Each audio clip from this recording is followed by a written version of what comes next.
All right. Well, here we are.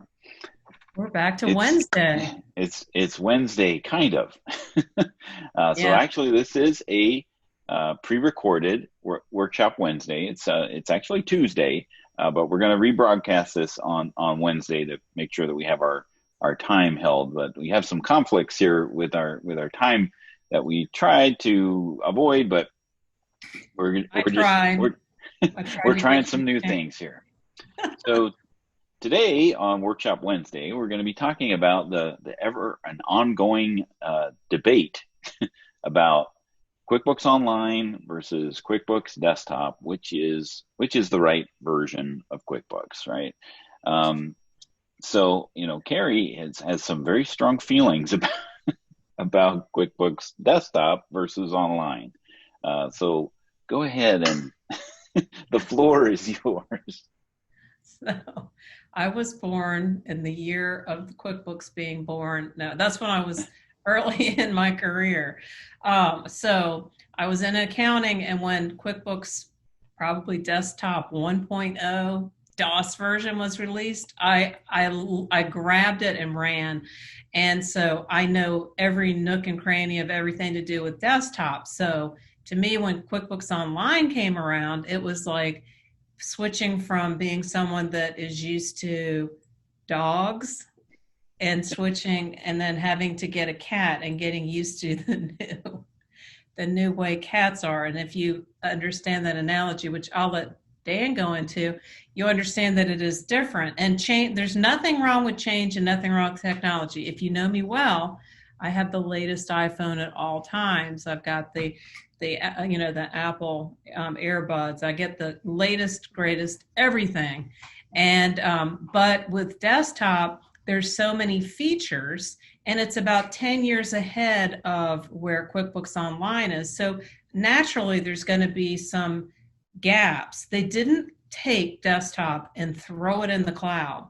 They basically rewrote it in a new platform. Some of the words are the same, some are different. So there's a huge learning gap, and nothing wrong with knowing both products or picking one and going that way. So we're going to try to navigate the major differences if you are someone that loves desktop, or if you are someone that loves online, you don't have to worry. We're going to talk through some of those things for you to embrace the cloud. I've had Right. to So do it, so go ahead. So yeah, so what Carrie was talking about is I came up with a way to explain the difference between desktop and online, and from my perspective, as far as talking to accountants and bookkeepers and people like yourself that grew up on desktop, and fell in love with desktop when QuickBooks Online comes along. It's not as just easily embraced, especially when there is still QuickBooks Desktop. So I came up with a analogy, dogs and cats. So QuickBooks on Desktop is a dog, and QuickBooks Online is a cat, right? If you're a dog person, you don't care for cats. I mean, that's really what it boils down to. And if you're a cat person, you really don't care for dogs, right? So if you were born, liking QuickBooks Online, you're a cat person. Desktop is, ooh, that's an ugly dog. I'm not gonna not gonna deal with that. But if you're the other side, if you're a dog person, uh, this cat comes along and go away. I can teach I can teach my dog new tricks, right? I know how this dog works. That dog's Um, loyal. my dog's loyal. It loves me. There is no way that I'm going to like this cat. But like a cat, will sit there and swirl around your legs, rubbing up You know against the you. Death Sparkle? Right, trip you maybe. But but I mean, eventually you will kind of need to pick it up, and hopefully you don't get scratched or But here, and runs off. But that's kind of what happens with QuickBooks Online and desktop is that dog versus cat. So wherever you're familiar with, um, you are that kind of person. Personally, I have, in reality, 2 dogs and 3 cats. So I like both. It's a farm in his house, a zoo in his house. Yeah, I some of them have are I hiding. have one cat, so I don't even go with the analogy, but Uh, trust me, my cat is QBO. right. So when you're thinking about, well, which is right, versus what I'm familiar with and what I'm comfortable with, well, what is right for the client, there are some things to really consider when you're trying to right fit your client. Like if you're only going to talk to cats, then this workshop's not for you. But if you're trying to right fit your client with the best QuickBooks product for what they're trying to do, then please proceed. Right? This we're going to keep talking. And I want to stop you right there just to make sure our audience understands. So to us, even though I absolutely love desktop and I will, I go that way by nature, it's more important to put the client in the right product and not make any unnecessary changes. Don't take their cat away and hand them a dog or vice versa. If they're already in one of the products and they're happy, don't force a change. There's ways to navigate that. But right fitting the client will keep them from being angry at QuickBooks. And we don't want them angry at QuickBooks because we love it. We make it work for us. And we want to make sure you're not accidentally dropping a dog person in a cat and vice versa. So that's, right. I just wanted to point, right fitting is the best no matter what for your client. They need to get right. The right reporting out of QuickBooks so that they know if they're making money, losing money, pay tax, and so forth. All right. So, the allure of taking your business into the cloud or taking it online, does have some advantages. And in these days with, everything that's unprecedented and a new normal, some of these conversations of someday I'll get my business in the online is now today, because now they have to have everybody working from home, or it's a have to, as opposed to well, I'll do it when I get to it, type of thing. So why would you want to take your business online, to begin with? What questions would you talk to? I mean, what kind of topics would come up, Carrie, when you have that kind of conversation of do I bring my business online? So, for example, when I first started my business, I had my office and home, and Paula, my assistant, we were in this room together, believe it or not. I can't believe we did that. But lo and behold, something happened. We had to do a renovation. It's a long story. She had to scoop up her desk and head to her house and work and create an office in her house. So guess what that meant? No more were we working off of a server sharing QuickBooks. I had to pivot fast and put us in the cloud. We continue to use our enterprise version of QuickBooks desktop and business as usual, but now we collaborate with cloud-based apps. Our CRM is in Sightly, and our QuickBooks Enterprise is being hosted. So we've made it work. I'm on a MacBook. She's on a PC. She would have a heart attack if I switched her. That's my cat. And speaking of cats, they're everywhere. So that's one reason to, when you have, and this luckily happened pre-pandemic, but many people all the Intuit people were sent home. So they had to grab their laptop and go home, and they have the ability to have VPN and whatever these fancy, I am not a technology expert on that, fancy safe words are to get to your network. What does VPN stand for, Dan? I don't even know. Virtual private network. Private network. Okay. So for those reasons, the cloud's very appealing. The customer, on the other hand, the marketing for QBO is so heavy. They're like, oh, maybe this is the time for me to switch to QBO. Not so fast.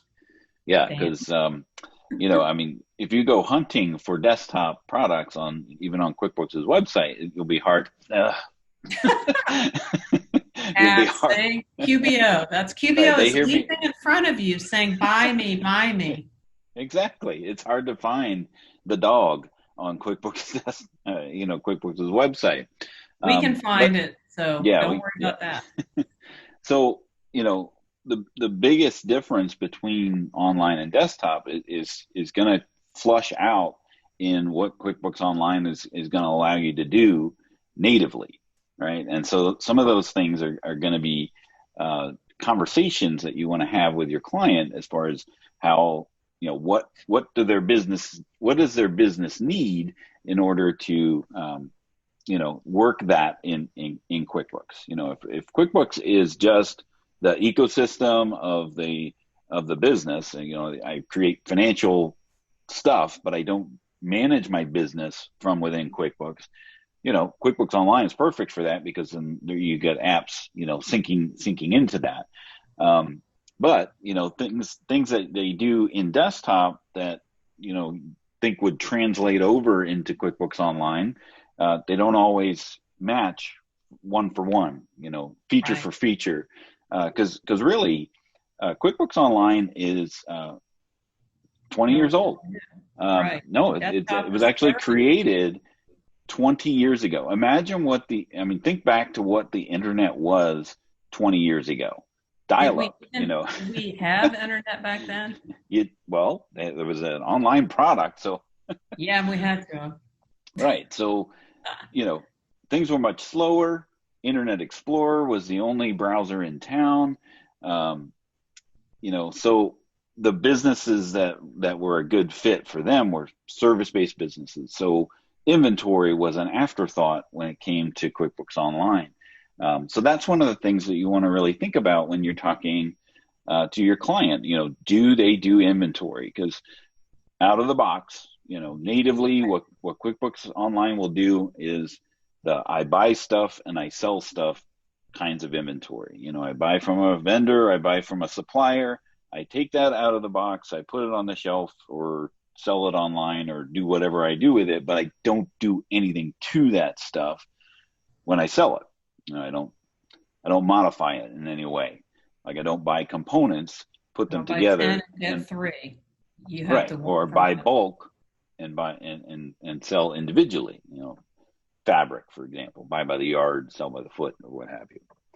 So So one those one types thing of that things are not natively going to do that. So what did I one step on your foot there? So one thing I want to pop in about that somebody explained to me, and maybe it was at one of those conferences. So QuickBooks Online was designed to be the hub of your financial data. And so it's an inexpensive price point, which some of you know it raises is increasing each day as they're stuffing more features in.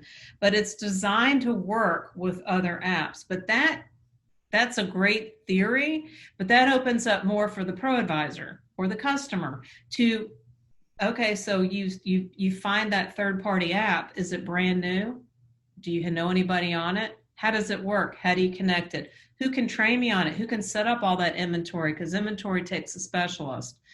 Just because I'm a certified pro advisor doesn't necessarily mean I understand the workflow of inventory. So if natively QBO doesn't solve your answers, and QB Desktop does, like we prefer that to tracking inventory. It's got more of the features with the purchase estimate. You can create a sales order, work order, purchase order. So that language, the assemblies, the bulk, the pricing, and all that, you can do that in the desktop product. For QBO, you'd need to add a third-party app and be willing to take that extra expense. So if one is one price and the other is lower, you're ultimately going to have to incorporate some other items to make it work for you.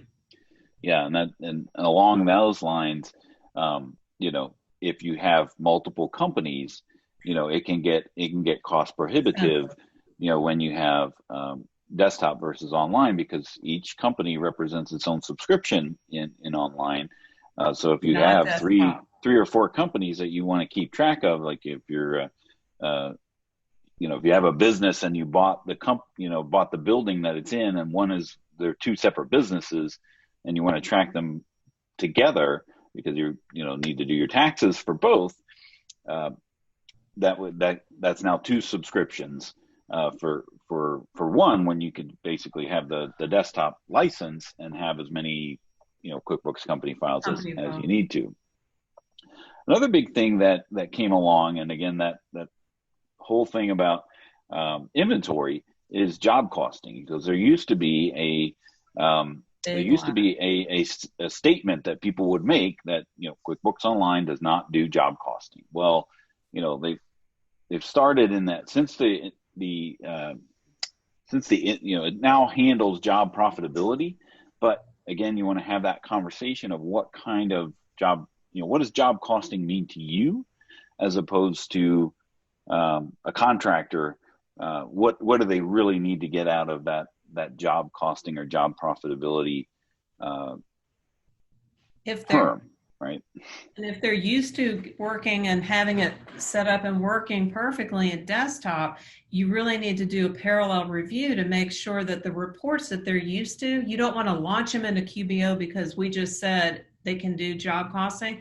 You may not be able to duplicate the reports that you specifically need. So it's real important to test it out and to see if those same reports, and say to your customer, or look at it yourself if you are the customer and see, are these the reports that I rely on every day? I've got to make sure I get those. We don't want anyone Right. disappointed that the kitty cat got scratched behind his ear and bit you in the hand. Right. So there are some other features that you want to just make sure those needs are actually met when you are talking about um, you know switching to QuickBooks Online. And we have a blog post on School of Bookkeeping that we'll link here for you. But then, okay, so QuickBooks Online is out, right? Let's just say, okay, there's too much, there's too many apps that I got to do. It's not cost prohibitive. I've got 5 companies that I want to keep track of. All right, so I still want to take my business online. Yeah. How can I have the best of both worlds? And that's what you did for your business. Is you took your enterprise and put it in online by So having a host, right? So that's kind of the best of both worlds, right? it is. And so basically, if you think about, QBO, if you have the hub of it and then you have to add in what missing features are, that's one option. But you have the complexity of who's going to help me. But you've got desktop working, and the only thing that changed for you was the pandemic hit and you wanted to go to different locations, or you one day will get to have vacation again. You wanted to check in on your QuickBooks file and you could Someday. take your laptop with you. One day that better happen. But what's nice is you basically add the expense of hosting. Now, one thing that you might not have realized is if you do that, then everybody can just simply have a laptop and you don't have to have all that equipment in your office. So, Mhm. who knows how much you spend on your server, $1,000, 10,000, whatever. You have the ability now to, with enterprise 30 users, and actually the new Diamond gets you up to 40. So we have flexibility to grow. QBO has flexibility to grow with QBO Advanced. It can take you up to 25 users. So they're constantly launching new versions, adding features. So it's something you want to stay up to date on, which is what we're going to try to help do with these workshops.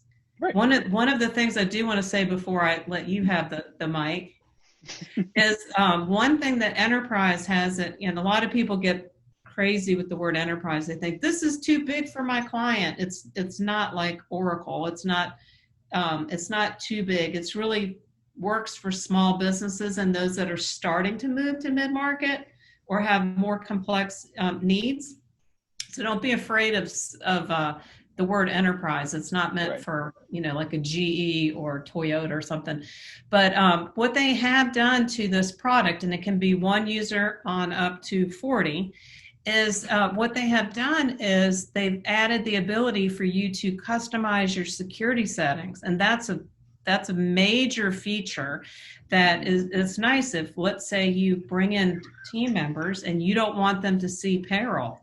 You can make sure they don't see it, or they just see one checking account and not all. Yeah. There's Or different even ways. they need access to payroll, but not the payroll bank account. or you can get that granular in your security settings in enterprise, So there, where QuickBooks Online, especially, here's another Dan analogy. It's a light switch. You get it on or off, so there's no dimmer, and that's what enterprise is a dimmer switch when it comes to security. that's And you can right. really do that. Now, the flip side of hosting is there's a cost associated with each user that you have access in that hosted environment. So the benefit of not having to install anything, you have anywhere access, comes at a cost of user access and getting that set up. So you don't have to install anything. You get to just access it. You can be on a Mac. Somebody else can be on a PC. As long as you have that gateway to get to the host, you're basically, it's like you're sitting at someone else's computer. The other thing is security in that environment. So other apps or other programs that you have in your desktop computer, there may be a challenge setting that up, or you need to contact the host in order to get something to download and install in that environment, because for good reason, uh, they're afraid of you installing a virus on their server, which could Oh, impact not just you but other people.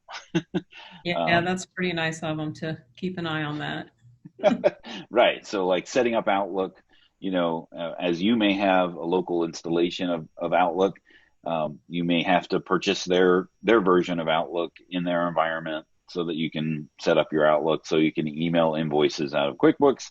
There are obviously workarounds with that, with Gmail and webmail, but it's not just like you're at your computer. You're gated in, gatewayed into somebody else's computer, and they're going to have some permissions and security issues associated with that. So that's another thing to consider, not just with the cost of going into the host, but actually what you can do when you're in the host. Because one of the Right Networks is the one that Intuit, when they sell hosting, uses. And Right Networks is fantastic, and they have high levels of security, and they work with banks and so forth, but they don't work with every single third-party add-on that you might require. So it's good to look around and interview them, and understand that when you do hosting, there is a challenge of your setup. But just like setting up your QuickBooks data file, once it's done, you're pretty much home free. You just need to get through and select the one for you. And one thing that I always recommend too for desktop is, don't just assume that somebody's backing up your data for you. Always back it up in 100,000 Right. places, just in case of that hurricane that comes or some emergency, because it will happen when you least expect it. And Dan, can you tell us how online works with that? There's people As get far as backing it concerned up. about the backup. Yeah, they get concerned about a backup just in case they need to. Whoops, they've made a huge mess and they want to reverse time Yeah. travel. Can you? Yeah. So, I mean, and that's one of the big differences between desktop and online, is that uh, out of the box, your backup, I mean, your data, as you don't have as many data issues with you have with a hard drive and a computer, because it's redundantly backed up in two different locations in the cloud. So when you save something, it's saved. In my history with working in customer care, never had a data corruption issue, which you have that all the time with desktop. You had damaged transactions, but you deleted them and re-entered them, and you're on your way. Um, but there is no restore point in that environment, so No it's live. undo, no It's live oops. backed up. But if you did do something horribly wrong, imported your list and it duplicated, well, you're kind of out of luck. Now, QuickBooks Online Advanced does come with us a backup of Chronobooks, because they acquired it, and that's a new feature inside of QuickBooks Online Advanced. But other flavors of QuickBooks Online, you need an app or a third party to do that, to basically roll back to yesterday or 2 days ago, before something horribly wrong went through. Which I can So say I've probably done everything you can think of to horribly mess up. and want to go back in time. But so it's nice to know that that feature's there, but you have to be in the right version. You have to be in the Right. highest end. Right. For have to be included. But of course you have to opt into that. So it's not just like an automatic, Yeah. okay, you start your subscription and it's working. You have to kind of Turn it discover on. it and turn it on. Um, so we've created a tool at School of Bookkeeping, so that we take out a lot of these questions when it comes to, um, is this, am I putting people in the right version? So in this blog article that we're going to post, at the bottom there is a what we call a QuickBooks decision tool, and really the idea is that you really just ask these types of questions when it comes to inventory, or when it comes to job costing, or when it comes to the number of users or security, the things that we've just kind of talked about here. Uh, you just ask them, your client or yourself, the question and answer it, and it will guide you. It's kind of like a choose your own adventure, like those old books, like if you do this, go to page 42. You just answer the question, and then it will present you with another question. Either it's going to be related to that, or you've answered a question that eliminates that as an option or a possibility. And then ultimately it will guide you to a recommendation. So that's in the blog that we're going to post here, as a resource for you. It's free to use. We've done all the legwork there for you. Just follow Try along it out try it and along. see Try it if out. you can't see if you can't Break it. break. We love being challenged. So that's it for today or tomorrow's. Yeah, we don't What know. We're time traveling, we don't so know we're in what day the we future. are in, Never. but we're going to be monitoring the chat. We just can't run the workshop live.